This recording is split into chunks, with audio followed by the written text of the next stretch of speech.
Tumeweza kuona Kajala Masanja ameweza kufika naye nyumbani kwa dada yetu Wema Sepetu. Ameweza kuongea vingi na kumpongeza sana dada yetu kipenzi na kumwambia kwamba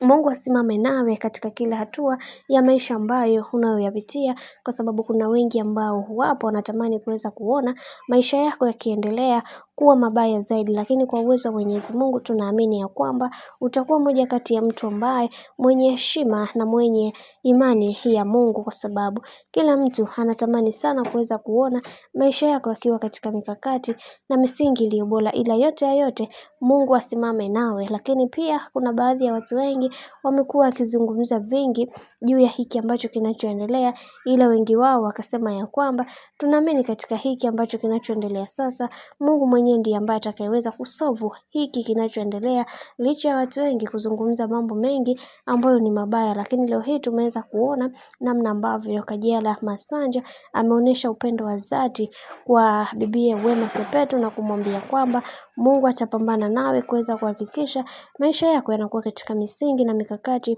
iliyo bora zaidi, maana watu wengi hawaamini kwamba wewe ni mtu bora sana katika maisha yangu, na wengi wao waliamini kwamba mimi na wewe hatutokuja kupatana, ila kwa uwezo wa Mwenyezi Mungu, Mungu ameweza kusimama nasi kuelekea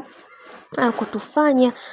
kuhakikisha maisha yetu yanakuwa katika misingi na mikakati iliyo bora zaidi. Mungu asimame na kila mmoja kuweza kufanya watu wengine waweze kuendelea na kuenjoy katika maisha, na sisi tunaamini kwenye hiki tumepita salama, na Mungu atasimama nasi kuweza kuhakikisha maisha yetu yanakuwa katika misingi na mikakati iliyo bora, maana kila mtu anaamini kwenye kile ambacho anachokiamini. Bwana, mambo ni mengi. Mimi nikusii, kama ndo mara kwa kwanza, basi usisahau kusubscribe, kulike, kushare pamoja na kucomment. Ukifanya hivyo utakuwa umejiweka katika nafasi nzuri ya wewe kuweza kuenjoy na kufurahi pia.